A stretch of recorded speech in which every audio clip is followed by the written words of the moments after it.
About 10 days after 9/11, I went through the Pentagon and I saw Secretary Rumsfeld and Deputy Secretary Wolfowitz. I went downstairs just to say hello to some of the people on the Joint Staff who had used to work for me, and one of the generals called me in. He said, "Sir, you got to come in. You got to come in and talk to me a second." I said, "Well, you're too busy." He said, "No."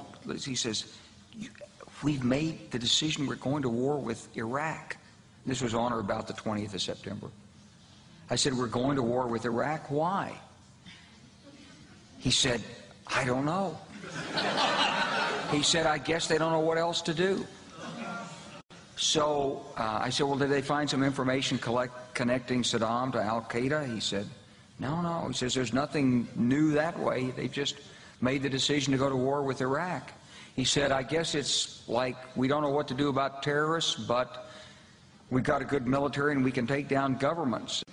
So I came back to see him a few weeks later, and by that time we were bombing in Afghanistan. I said, "Are we still going to war with Iraq?" And he said, "Oh, it's worse than that."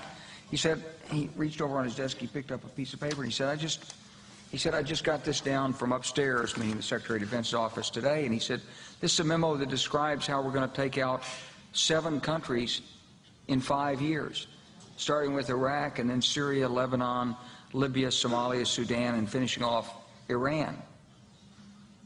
So go through the countries again? Well, starting with Iraq, then Syria and Lebanon, then Libya, then Somalia and Sudan, and then back to Iran.